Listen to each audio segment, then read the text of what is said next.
إن الحمد لله نحمده ونستعينه ونستغفره ونعوذ بالله من شرور أنفسنا ومن سيئات أعمالنا من يهده الله فلا مضل له ومن يضلل فلا هادي له وأشهد أن لا إله إلا الله وحده لا شريك له وأشهد أن محمدا عبده ورسوله صلى الله تعالى عليه وعلى آله وصحبه وسلم تسليما كثيرا أما بعد أعوذ بالله من الشيطان الرجيم يا أيها الذين آمنوا لا تتخذوا اليهود والنصارى أولياء بعضهم أولياء بعض। সম্মানিত দিনী ভাতৃমণ্ডলী, আল্লাহ রাব্বুল আলামিনের প্রশংসা এবং শেষ নবী প্রিয় নবী মুহাম্মদ রাসূলুল্লাহ সাল্লাল্লাহু আলাইহি সাল্লামের উপর সালাত ও সালামের পরে আজকে 26 জিলহজ 1441 হিজরি মোতাবেক 6 আগস্ট 2020 16 আগস্ট 2020 আমাদের ধারাবাহিক আলোচনা নাজাত প্রাপ্ত দলের আকীদার পর্ব নম্বর 11 নিয়ে আলোচনা করব। তারপর ইনশাআল্লাহ তাআলা আপনাদের প্রশ্নগুলির উত্তর দেওয়ার চেষ্টা করব। আল্লাহ রাব্বুল আলামিন যেন সঠিক কথা বলার, শোনার এবং মানার তৌফিক দান করেন। আলোচনার বিষয়বস্তু আমাদের চলে আসছে কয়েক সপ্তাহ থেকে লা ইলাহা ইল্লাল্লাহ, যে কালিমা তাইয়্যিবাহ, কালিমাতুত তাওহীদ, যার মাধ্যমে একজন মানুষ তার ইসলামের ঘোষণা করে, স্বীকৃতি দিয়ে থাকে, শাহাদাত দিয়ে থাকে। সেই লা ইলাহা ইল্লাল্লাহ কালিমার বেশ কিছু শর্ত রয়েছে, যা আলোচনা করা হয়েছে 7টি, আর কেউ কেউ 8টি বলেছেন। এই 7টি শর্তের প্রত্যেকটির দলিল নিয়ে আলোচনা চলছে। আজকে এ বিষয়ের সর্বশেষ আলোচনা। যেসব শর্তগুলি লা ইলাহা ইল্লাল্লাহর জন্য রয়েছে, শুধু মুখে বললে হবে না, তার একটি হচ্ছে ভালোবাসা। লা ইলাহা ইল্লাল্লাহকে সবচেয়ে বেশি ভালোবাসতে হবে। কালেমা তাইয়্যিবাকে ভালোবাসা মানে যে আল্লাহ রাব্বুল আলামিনের তাওহীদের ঘোষণা করেছেন ইল্লাল্লাহ বলে, সেই আল্লাহ রাব্বুল আলামিনের ভালোবাসা। এই রাব্বুল আলামিনের ভালোবাসা সবচেয়ে বেশি হইতে হবে। ওয়াল্লাযীনা আমানু আশাদ্দু হুব্বান লিল্লাহ। আল্লাহ রাব্বুল আলামিনের ভালোবাসা সবচেয়ে বেশি যখন হইতে হবে, তাহলে আল্লাহ রাব্বুল আলামিন ছাড়া যেসবের উপাসনা হয়ে থাকে পৃথিবীতে, সেগুলিকে সবচেয়ে বেশি ঘৃণা করতে হবে। এটা হচ্ছে সৃষ্টিকর্তা, রিজিক দাতা, হায়াত মওতের মালিক, সবকিছুর মালিক যিনি, তার ভালোবাসার দাবি। বলছেন তাই লেখক যে মা দালিলু ইশতিরাতিল মাহাব্বাতি মিনাল কিতাব ওয়াস সুন্নাহ, কোরআন এবং সুন্নাহয় লা ইলাহা ইল্লাল্লাহর জন্য ভালোবাসার যে শর্ত লাগানো হয়েছে, এর দলিল কি? বলছেন দলিল শুনুন, সূরা মায়েদার আয়াত নম্বর 54। قال الله تعالى, মহান আল্লাহ ইরশাদ করছেন, ইয়া আইয়ুহাল্লাযীনা আমানু মান ইয়ারতাদ্দা মিনকুম আন দীনিহি ফাসাউফা ইয়াতিল্লাহু বিকওমিন ইউহিব্বুহুম ওয়া ইউহিব্বুনাহু। হে মুমিনগণ, শুনে রাখো ভালো করে, তোমাদের মধ্য থেকে যে তার দিন থেকে বিমুখ হয়ে যাবে, মুরতাদ হয়ে যাবে, ফিরে যাবে, কেউ যদি দ্বীন ইসলাম থেকে ফিরে যায়, তাহলে আল্লাহ রাব্বুল আলামিন তার পরোয়া করেন না, তার কোনো ক্ষতি হয় না, সে নিজের ক্ষতি করল। আল্লাহ রাব্বুল আলামিন চাইলে ফাসাউফা ইয়াতিল্লাহু বিকওম, শীঘ্রই আল্লাহ রাব্বুল আলামিন এমন এক সম্প্রদায়কে নিয়ে আসবেন, ইউহিব্বুহুম, যাদেরকে আল্লাহ ভালোবাসবেন। আল্লাহ ভালোবাসেন, সুতরাং তাদেরকে নিয়ে আসবেন পৃথিবীতে। ওয়া ইউহিব্বুনাহু, এবং তারাও আল্লাহকে ভালোবাসবে, তারাও আল্লাহকে ভালোবাসবে। সুতরাং সারা পৃথিবীর বর্তমান যে মানুষরা রয়েছে বা মুসলিমরা রয়েছে, যারা ইমানের দাবিদার, মুমিন মুসলিম বলে পরিচিত, তারা যদি আল্লাহ না করে ইসলাম থেকে ফিরে যায়, আল্লাহ কোনো পরোয়া করেন না, এই জাতিকে শেষ করে দেবেন। যেমন আম্বিয়া রসুলগণের কাফের জাতিগুলিকে আল্লাহ ধ্বংস করেছেন, আর এমন এক জাতিকে নিয়ে আসবেন, সেটা যেইভাবে আল্লাহ চান নিয়ে আসবে, তাদেরকে হেদায়েতের তৌফিক দেবেন।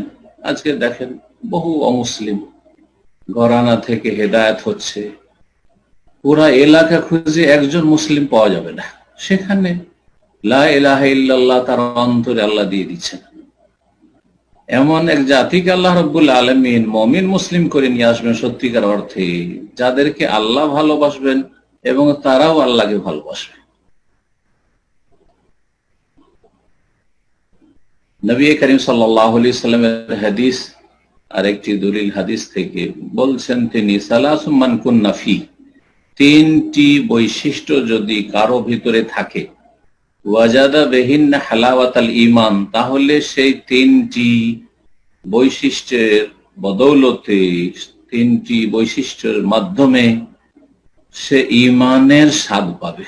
ঈমানের মজা আছে, স্বাদ আছে। যারা সত্যিকার মুসলিম তারা তাদের ঈমান ইসলামের স্বাদ পায়, যে স্বাদটা মানুষকে বলে বোঝানো যাবে না। মনের শান্তি, মানসিক শান্তি, সুখে দুঃখে যে কোনো অবস্থায়, যতই বিপরীত অবস্থা থাক না কেন,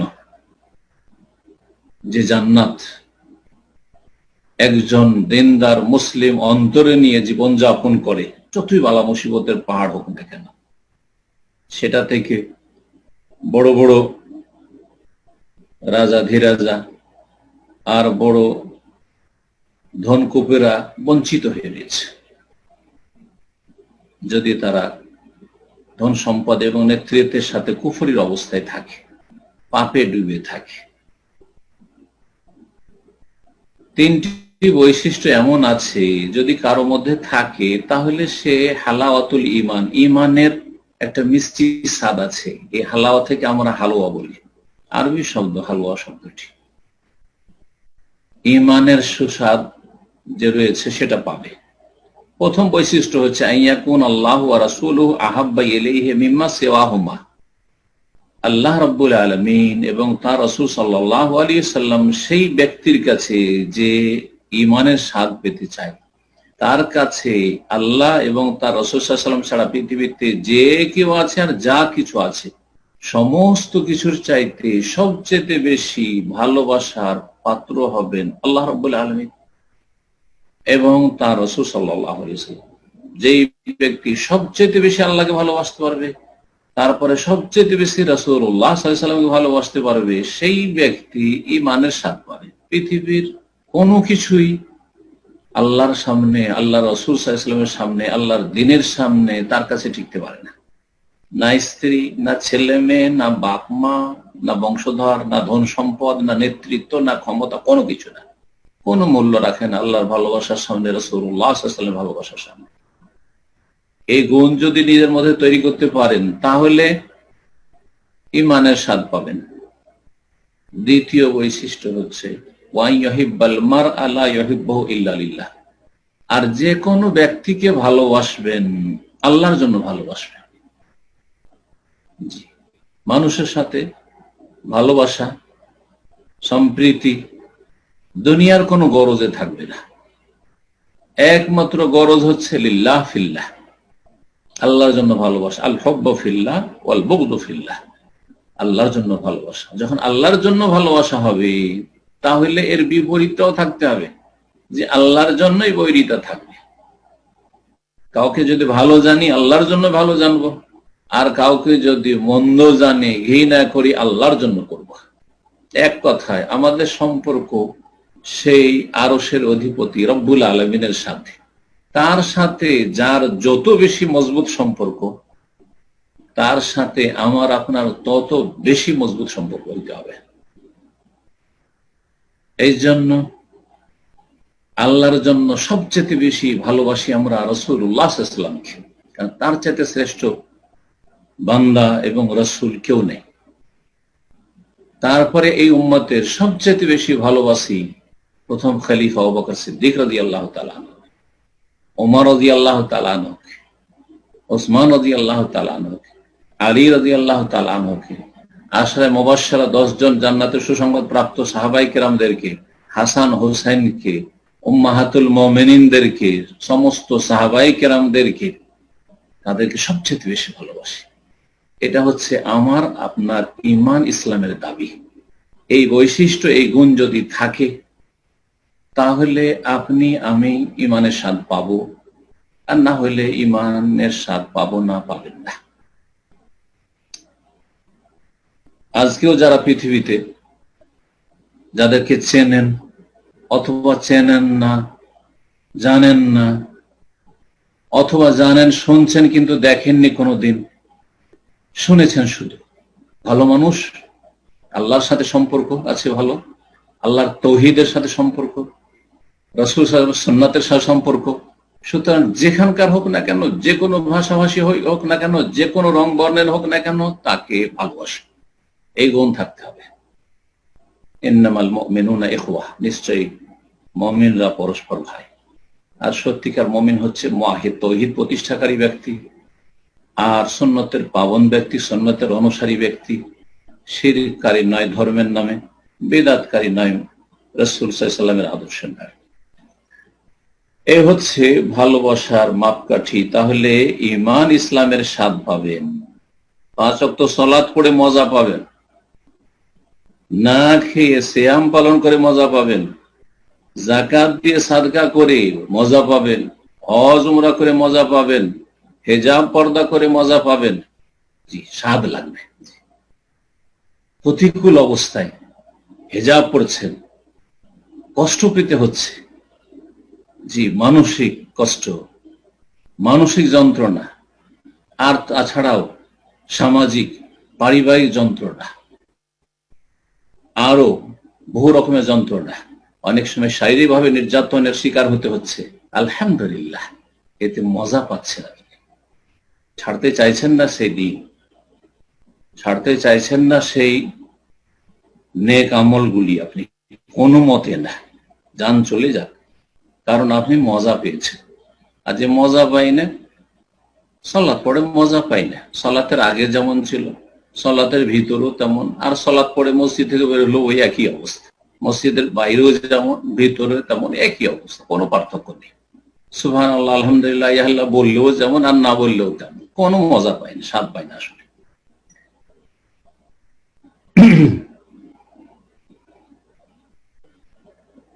তৃতীয় বৈশিষ্ট্য হচ্ছে ওয়া আন ইয়াকরাহা আন ইয়াউদা ফিল কুফর, কুফরিতে ফিরে যাওয়াকে চরম ঘৃণা করবে। এটা কখনো মেনে নিতে পারে না যে কখনো কুফরিতে ফিরে যাব।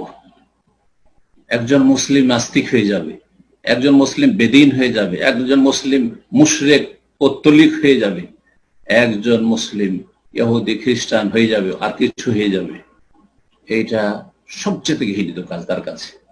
বাদাইদ আনকাযাহুল্লাহু মিনহু, যেখানে আল্লাহ তাকে রক্ষা করেছেন, বাঁচিয়েছেন। কোটি কোটি মানুষ পৃথিবীতে কুফরিতে নিমজ্জিত রয়েছে। আল্লাহ আমার উপর ইহসান করেছেন, অনুগ্রহ করেছেন, আপনার উপর ইহসান করেছেন যে আল্লাহ আপনাকে লক্ষ লক্ষ মানুষের মাঝে একজন মানুষ আপনাকে আল্লাহ মুসলিম করেছেন। তার সাথে আল্লাহ রাব্বুল আলামিন আপনাকে সত্যিকার মুসলিম হওয়ার তৌফিক দান করেছেন। আবার মুসলিমদের দল উপদল আর বাতিল পন্থীর শেষ নেই, 72 ফিরকা হচ্ছে গুমরাহ পথভ্রষ্ট, তার মধ্যে আপনাকে আহলে সুন্নাত ওয়াল জামাত, কোরআন সুন্নাহর অনুসারী, সালাফদের অনুসারী, সাহাবায়ে কেরামদের ফটোকপি বানিয়েছেন আল্লাহ রাব্বুল আলামিন, তাদের পথের পথিক আপনি। যখন আল্লাহ রাব্বুল আলামিন কুফরি থেকে রক্ষা করেছেন, তো কুফরিতে ফিরে যাওয়াকে এমন ভাবে ঘৃণা করবে, কামা আইয়াকরাহ আইয়ুকযাফা ফিন্নার, যেমন কোন ব্যক্তি কতটা ঘৃণা করে চিন্তা করুন, কতটা অপছন্দ করে আগুনে নিক্ষেপ হওয়াকে, আগুনে পড়াকে। যতক্ষণ পর্যন্ত শরীরে ক্ষমতা আছে, জানে প্রাণে চেষ্টা করবে আগুন থেকে বাঁচার জন্য। আল্লাহ না করে কোনো বাড়ি ঘরে যদি আগুন লেগে যায় আর সেখানে কোনো ব্যক্তি যদি ফেঁসে যায়, কতটা চেষ্টা করে নিজেকে বাঁচানোর জন্য। ঠিক তেমনি আল্লাহ রাব্বুল আলামিন যা আমাকে আপনাকে ইসলাম দিয়েছেন, ঈমান দিয়েছেন, তৌহিদ দিয়েছেন, সুন্নাহ দিয়েছেন, এটাকে রক্ষা করার জন্য, এটাকে রক্ষা করার জন্য ওই রকমই চেষ্টা করবে যেমন একজন মানুষ আগুন থেকে বাঁচার জন্য চেষ্টা করে। এই গুণ যদি আমাদের থাকে, তাহলে আমরা ঈমান ইসলামের স্বাদ পাবো, আর ইসলামের বিধিবিধানের স্বাদ পাবো, আমল করে স্বাদ পাবো, পাপ থেকে বেঁচে স্বাদ পাবেন। যুবক মানুষ, যুবতী বিবাহ শাদী হচ্ছে না, শারীরিক চাহিদা রয়েছে, কিন্তু গুনাহ থেকে বেঁচে থাকায় স্বাদ আছে। সামনে খোলা উন্মুক্ত মেয়েরা চলাফেরা করছে, যুবতীরা চলাফেরা করছে, সবাই তাকাচ্ছে ফেল ফেল করে, আপনি দেখার সাথে সাথে নজর নিচে নামিয়ে নিচ্ছেন, এতে স্বাদ পাবেন, মজা আছে। জি, মজা আছে, লজ্জা হালাওয়া, এতে মিষ্টি স্বাদ আছে। কখন পাবেন? যখন এই তিনটি বৈশিষ্ট্য আপনার আমার মধ্যে থাকবে। আল্লাহ রাব্বুল আলামিন যেন সত্যিকার অর্থে এইরকম মুমিন আমাদেরকে হওয়ার তৌফিক দান করেন, আর ঈমানের স্বাদ যেন আমাদেরকে আল্লাহ দান করেন। তারপরে সর্বশেষ যে শর্তটি ছিল সেটা হচ্ছে লা ইলাহা ইল্লাল্লাহ শুধু মুখে বললে হবে না, বরং আল্লাহর জন্য ভালোবাসা হইতে হবে, আর আল্লাহর জন্য বৈরিতা হইতে হবে। বলছেন লেখক, যে হাদিসটা বললাম সেই হাদিসটা বুখারী মুসলিমের হাদিস, আনাস রাদিয়াল্লাহু তাআলা আনহু থেকে বর্ণিত। এখন যে বিষয়টি বলবো সেটা হচ্ছে আল্লাহর জন্য ভালোবাসা, বন্ধুত্ব, এবং আল্লাহর জন্য বৈরিতা, শত্রুতা পোষণ করা। এর দলিল কি? লা ইলাহা ইল্লাল্লাহ যে ব্যক্তি বলবে সে আল্লাহর জন্য ভালোবাসবে, আল্লাহর জন্য বন্ধুত্ব স্থাপন করবে, আল্লাহর জন্য মিত্রতা রাখবে, আর আল্লাহর জন্য বৈরিতা পোষণ করবে অথবা শত্রুতা প্রস্তুত। যদি শত্রু হয় সে শত্রু, জি, তার সাথে যতই আমার দুনিয়ার স্বার্থ থাকে না কেন, দুনিয়ার ক্ষেত্রে, কিন্তু দিনের ক্ষেত্রে কোনো ছাড় দেওয়া যাবে না। দুনিয়ার ক্ষেত্রে দুনিয়ার আচার আচরণ করেছেন রাসূলুল্লাহ সাল্লাল্লাহু আলাইহি ওয়াসাল্লাম, লেনদেন করেছেন কাফেরদের সাথে, কিন্তু দিনের ক্ষেত্রে কোনো ছাড় দিবেন আপনি? দিনকে ছেড়ে দিয়ে আপনি দুনিয়া রক্ষা করতে চাইবেন, আল্লাহ শত্রুর সাথে ছেড়ে চলবে না। মহান আল্লাহ ইরশাদ করছেন এই মর্মে, সূরা মায়েদার আয়াত নম্বর 51 থেকে 55 আয়াতগুলি রয়েছে। আল্লাহ বলছেন প্রথমে, ইয়া আইয়ুহাল্লাযীনা আমানু, হে ঈমানদারগণ, লা তাত্তাখিযুল ইয়াহুদা নাসারা আউলিয়া, তোমরা ইহুদি খ্রিস্টানদেরকে বন্ধুরূপে গ্রহণ করিও না। ইহুদি খ্রিস্টানকে, নাসারাকে যদি বন্ধুরূপে গ্রহণ না করা যায়, আমাদের মুসলিম সমাজের লোকেরা বলে আমার এক হিন্দু বন্ধু আছে, আমার এক জাপানে বুদ্ধিস্ট বন্ধু আছে, আমার এক নাস্তিক বন্ধু আছে। কি করে বন্ধু হইতে পারে? তার মানে আপনি আসলে ইসলামের কিছুই বুঝেন না, কিছুই বুঝেন না। আল্লাহ শুধু ইহুদি নাসার কথা বলে দিয়ে, ইহুদি নাসার আহলে কিতাব তাদের ক্ষেত্রে বেশ কিছু ক্ষেত্রে ছাড় আছে। পক্ষান্তরে মুশরিক যারা পৌত্তলিক বা নাস্তিক তাদের ক্ষেত্রে ওইসব ছাড় নেই, মুরতাদের ছাড় নেই। মুরতাদের জবাই খাওয়া যাবে না, একজন মুসলিমের সন্তান যদি মুরতাদ হয়ে যায় তার জবাই খাওয়া যাবে না। মুশরিক, পৌত্তলিক, বুদ্ধিস্ট, হিন্দু তাদের জবাই করা পশু খাওয়া যাবে না, কিন্তু ইহুদি নাসারা যদি আহলে কিতাব হয় তাহলে তাদের জবিয়া খাওয়া যাবে। তাদের মেয়েদেরকে যদি সতী হয়, সতী সাথী পাওয়াই মুশকিল, সতী হয়তো বিয়ে করা যাবে, যদিও মুমিন মুমিনাত বিয়ে করা হচ্ছে উত্তম, হ্যাঁ, তবে মুসলিম মেয়ে ইহুদি নাসারাকে দেওয়া যাবে না। এটা আপনাদেরকে জেনে রাখতে, অনেকেই ভুলটা করে, মনে করে আমরা যেমন ইহুদি নাসারাদের মেয়ে নিয়ে আসতে পারবো, তেমন মেয়েকেও কোন জায়গায় প্রেমে মেতে গেল ইহুদি নাসারা ছেলের সাথে, আর চলে গেল, মেনে নিলেন না, মুরতাদ হয়ে গেল আপনার মেয়ে। মেয়ে নিতে পারবেন ইহুদি নাসারাদের যদি সতী সাধ্য হয়, মুহসানাত আল্লাহ বলেছেন, তবে মেয়ে দিতে পারবেন না কোন কাফেরকে, সে ইহুদি নাসারা হোক অথবা ইহুদি নাসারার ক্ষেত্রেই যখন জায়েজ নয় তো অন্যদের ক্ষেত্রে জায়েজ নয়। জি, ইহুদি এবং খ্রিস্টানদেরকে তোমরা বন্ধুরূপে গ্রহণ করিও না, কোন মুশরিক, কাফের, নাস্তিক কাউকে বন্ধুরূপে গ্রহণ করিও না। বাদুহুম আউলিয়া বাদ, তারা একে অপরের বন্ধু। দেখেন সারা বিশ্বে একে অপরের তারা বন্ধু।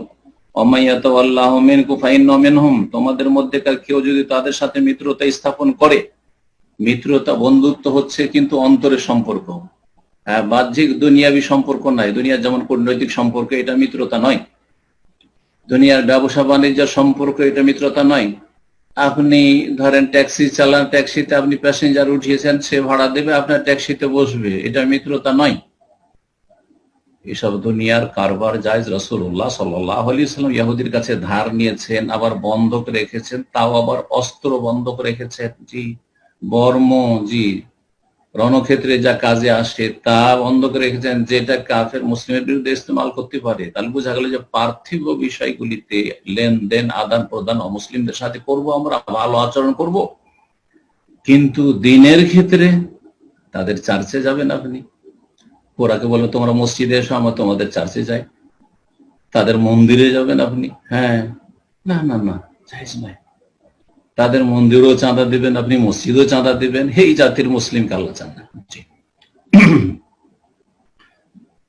আল্লাহ রাব্বুল বলছেন যে তারা এক অপরের বন্ধু। ওমাইয়াতাওয়াল্লাহু মিনকুম ফাইন্নাহু মিনহুম, তাদের সাথে কেউ যদি অন্তরের ভালোবাসা রাখে তাহলে তাদের দলভুক্ত হবে, তাদের দলে শামিল হবে, কিয়ামতের দিন তাদের সাথে উঠবে। আর যার সাথে উঠবে তার সাথে যেতে হবে। সে জাহান্নামে যাবে, আপনাকে জাহান্নামে যেতে হবে। ভালো করে বুঝে নেন বিষয়টি। আল্লাহ রাব্বুল আলামিন, এটা ছিল প্রথম আয়াত 51 নম্বর। আর তারপরে শেষ আয়াতটি 55 নম্বর বলছে, ইন্নামা ওয়ালিয়াকুমুল্লাহু ওয়া রাসূলুহু, তোমাদের সত্যিকার বন্ধু মিত্র হচ্ছেন আল্লাহ এবং তার রাসূল সাল্লাল্লাহু আলাইহি ওয়াসাল্লাম, ওয়াল্লাযিনা আমানু, এবং যারা ঈমানদার মুমিন মুসলিম তোমাদের বন্ধু হবে। সুতরাং এই ভাষাগুলি আমাদের দেশের লোকেরা যে বলে থাকে যে আমার এক অমুসলিম বন্ধু আছে, না না, আপনার বন্ধু না, বলে এক পরিচিত মানুষ আছে, এক পরিচিত অমুসলিম আছে, তাকে বন্ধু বললেন না মানে খারাপ আচরণ করলেন না। খারাপ আচরণ করা হারাম। অমুসলিমের সাথে খারাপ আচরণ করবেন, জুলম করবেন, খেয়ানত করবেন, মিথ্যা কথা বলবেন, বিশ্বাসঘাতকতা করবেন, ধোকা দেবেন, মান গাশশানা ফালাইসা মিনহু, কেউ যদি ধোকা দেয় কাউকে, মুসলিমকে অমুসলিমকে, তাহলে সে আমার উম্মতের লোক না, আমার দলভুক্ত না। অবিচার করবেন, বিচার করতে গিয়ে স্বজন প্রীতি করবেন যে এটা আমার জাতি ওইটা বিজাতি, না না না, জায়েজ নাই। কিন্তু অন্তরের ভালোবাসা এবং ইসলামী ভ্রাতৃত্ব উখুওয়াত, সেটা হবে মুমিন মুসলিমের সাথে। আল্লাহ রাব্বুল আলামিন আরো ইরশাদ করেন সূরা তাওবার আয়াত নম্বর 23-24, ইয়া আইয়ুহাল্লাযীনা আমানু, হে ঈমানদারগণ, লা তাত্তাখিযু আবাআকুম ওয়া ইখওয়ানাকুম আউলিয়া, তোমরা তোমাদের পিতৃপুরুষ, তোমাদের ভাইদের বন্ধু রূপে তোমরা গ্রহণ করিও না। ইনিস্তাহাব্বুল কুফরা আলাল ঈমান, যদি তারা কুফরিকে ঈমানের উপর পছন্দ করে। ইহুদি নাসারার কথা এখন বলছেন না, এখন আর মুশরিকদের কথা বলছেন না, এখন নাস্তিকের কথা বলছেন না। তোমার বাপ, তোমার চাচা, তোমার দাদা দাদি, নানা নানি, তোমার আপন ভাই বোন, তারা যদি ইনিস্তাহাব্বুল কুফরা আলাল ঈমান, কুফরিকে যদি চয়েস করে নেয়, ঈমানকে বাদ দিয়ে যদি কুফরিকে পছন্দ করে, তাহলে তাদেরকে তোমরা আউলিয়া, বন্ধু রূপে, পৃষ্ঠপোষক রূপে, মিত্র রূপে, আপন রূপে কখনো গ্রহণ করিও না। সে পর, যদিও আপনার বাপ, সে পর।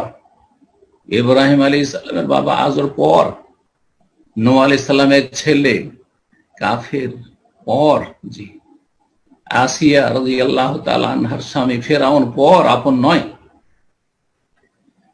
ইনিস্তাহাব্বুল কুফরা আল ঈমান, যদি কুফরির ওপর ঈমানকে পছন্দ করে নেই, তাহলে কখনো নিজের বাপ দাদাকেও, আর ভাই বোনদেরকেও, আত্মীয় স্বজনদেরকেও আউলিয়া, মিত্র, বন্ধু রূপে গ্রহণ করবে না। সতর্ক করছে আল্লাহ রাব্বুল আলামিন। এটা তোমাদের দিন দুনিয়াকে ধ্বংস করবে, তোমাদেরকে তাদের গোলাম বানিয়ে দেবে, আর আখিরাত তোমাদের ধ্বংস করে দেবে, ঈমান ধ্বংস করে দেবে। দিনেরও ক্ষতি, দুনিয়ারও ক্ষতি। সূরা মুজাদালার আয়াত নম্বর 22 আল্লাহ রাব্বুল আলামিন ইরশাদ করেছেন, লা তাজিদু কওমান ইউমিনুনা বিল্লাহি ওয়াল ইয়াউমিল আখির ইউআদুনা মান হাদ্দাল্লাহু ওয়া রাসূলুহু, তুমি এমন কোন জাতি পাবে না যে জাতি আল্লাহর প্রতি ঈমান রাখে আর পরকালের প্রতি ঈমান রাখে, তা সত্ত্বেও ইউআদুনা মান হাদ্দাল্লাহু ওয়া রাসূল, আল্লাহ এবং রাসূলের যারা বিরুদ্ধাচরণ করে তাদের সাথে তারা ভালোবাসা রাখে। এটা হতেই পারে না যে এই দিকে আল্লাহ পরকালের প্রতি ঈমানের দাবিদার, আবার আল্লাহ এবং রাসূলের যারা বিরোধী তাদের সাথে ভালোবাসা, এই দুটো একত্রিত হইতে পারে না। হয় এটা থাকবে, না হয় ওইটা থাকবে। বলে আমি দুটো সমন্বয় করব, আমি আল্লাহ পরকালে বিশ্বাসী, আমি মুসলিমও, আর আমি আল্লাহ রাসূলের যারা দুশমন তাদের সাথে ভালোবাসাও রাখি। না না না, দুটো একত্রিত হইতেই পারে না। আল্লাহ রাব্বুল সূরা মুমতাহিনার প্রথম আয়াতে ইরশাদ করেছেন, ইয়া আইয়ুহাল্লাযীনা আমানু লা তাত্তাখিযু আদুওয়ি ওয়া আদুওয়াকুম আউলিয়া। হে ঈমানদারগণ, তোমরা আমার দুশমন আর তোমাদের দুশমনদেরকে বন্ধুরূপে গ্রহণ করিও না। আল্লাহ স্বয়ং বলছেন যে আমার দুশমন তারা, আমার শত্রু। যারা আল্লাহর শত্রু তারা তোমাদের শত্রু, সুতরাং তাদেরকে বন্ধুরূপে গ্রহণ করিও না। এইরকম বেশ কিছু আয়াত কোরআনে কারিমে রয়েছে, বাগায়রে যালিকা মিনাল আয়াত। আল্লাহ রাব্বুল আলামিন যেন আমাদেরকে সঠিক পথের পথিক হওয়ার তৌফিক দান করেন। এখানে সংক্ষেপে আবার বলে দিই যে লা ইলাহা ইল্লাল্লাহ যে কালেমা তাইয়্যিবা রয়েছে, এর শর্ত রয়েছে 7টি। প্রথম শর্ত হচ্ছে জ্ঞান অর্জন করতে হবে। অর্থ জানি না, লা ইলাহা ইল্লাল্লাহ পড়ে কোনো কাজে আসবে না। দ্বিতীয় শর্ত, অন্তর থেকে দৃঢ় বিশ্বাস করতে হবে, ইয়াকিন করতে হবে। তৃতীয় শর্ত হচ্ছে যে বাহ্যিক আভ্যন্তরীণ ভাবে অনুগত হইতে হবে, লা ইলাহা ইল্লাল্লাহ অনুগত হইতে হবে। 4 নম্বর হচ্ছে সাদরে গ্রহণ করতে হবে। লা ইলাহা ইল্লাল্লাহর যতগুলি দাবি রয়েছে সবগুলিকে সাদরে গ্রহণ করতে হবে। 5 নম্বর হচ্ছে নিষ্ঠার সাথে, ইখলাসের সাথে পড়তে হবে। অন্তরে ভেজাল আছে, মুনাফিকি, কপটতা রেখেছেন আর লা ইলাহা পড়েছেন, কাজে আসবে না। এই জন্য মুনাফিকরা লা ইলাহা পড়েছে, কাজে আসে। 6 নম্বর হচ্ছে অন্তরের সততার সাথে পড়তে হবে, শুধু মুখে পড়লে হবে না। ইখলাসের সাথে পড়তে হবে, যাতে শিরক না থাকে। এতে বের করে দেওয়া হয়েছে যারা কবর মাজার পূজারী তাদেরকে। ইখলাসের সাথে তারা লা ইলাহা ইল্লাল্লাহ পড়েনি, লা ইলাহা ইল্লাল্লাহ বলে এদিকে শিরকও করে। লা ইলাহা ইল্লাল্লাহ পড়ে আবার ইয়া গাউস আজম বলে, মাদাদ বলে, ইয়া গরিব নওয়াজ, শাইয়ান লিল্লাহ, গায়রুল্লাহর কাছে চায়। ইখলাস নেই তাদের। আর সততার শর্ত 6 নম্বর, তা লাগিয়ে মুনাফিকীকে বের করে দেওয়া হয়েছে। অন্তরে যা আছে তাই মুখে আর অন্তরে যেন কোনো রকমের বিরোধ না থাকে। 7 নম্বর হচ্ছে লা ইলাহা ইল্লাল্লাহকে ভালোবাসা। আর লা ইলাহা ইল্লাল্লাহকে ভালোবাসা মানে আল্লাহ রাব্বুল আলামিনকে সবচেয়ে বেশি ভালোবাসা, যেটা আজকের আলোচনায় করলাম। আর যারা এই লা ইলাহা ইল্লাল্লাহ ওয়ালা মানে আম্বিয়া রাসূলগণ আর তাদের উম্মত যারা নেক মানুষ, যুগে যুগে তাদেরকে ভালোবাসা। সুতরাং সাহাবায়ে কেরামদেরকে ভালোবাসা হচ্ছে লা ইলাহা ইল্লাল্লাহর দাবি। রাফেজি শিয়ারা সাহাবায়ে কেরামদের শত্রু, সুতরাং তারা লা ইলাহা ইল্লাল্লাহর অন্তর্ভুক্ত নয়, তারা কাগজে কলমে মুসলিম। কিন্তু লা ইলাহা ইল্লাল্লাহ কে যখন ভালোবাসা ফরজ, তাহলে লা ইলাহা ইল্লাল্লাহর যারা অনুসারী আর সবচেয়ে বেশি ভালো খাঁটি অনুসারী সাহাবায়ে কেরাম। এই জন্য রাফেজি শিয়াদের লা ইলাহা ইল্লাল্লাহর সাথে কোনো সম্পর্ক নেই। এই লা ইলাহা ইল্লাল্লাহর জন্য ভালোবাসা হইতে হবে, আর লা ইলাহা ইল্লাল্লাহর জন্যই হইতে হবে বৈরিতা। আল্লাহ রাব্বুল আলামিন যেন আমাদেরকে হক বুঝার তৌফিক দান করেন, হক জানার তৌফিক দান করেন, এবং হক সত্যকে অন্তর থেকে মেনে নেওয়ার তৌফিক দান করেন, এবং আল্লাহ রাব্বুল আলামিন হক সত্যের উপর প্রতিষ্ঠিত রাখেন। আল্লাহ রাব্বুল আলামিন হকের দিকে, সত্যের দিকে দাওয়াত দেওয়ার তৌফিক দান করেন, এবং আল্লাহ রাব্বুল সমস্ত অনিষ্ট বালা মুসিবত থেকে আমাদের হেফাজত করেন। জাযাকুমুল্লাহু খাইরান। এখানে আজকের আলোচনা শেষ করছি। ইনশাআল্লাহ তাআলা এখন প্রশ্ন উত্তর হবে। বারাকাল্লাহু ফিক।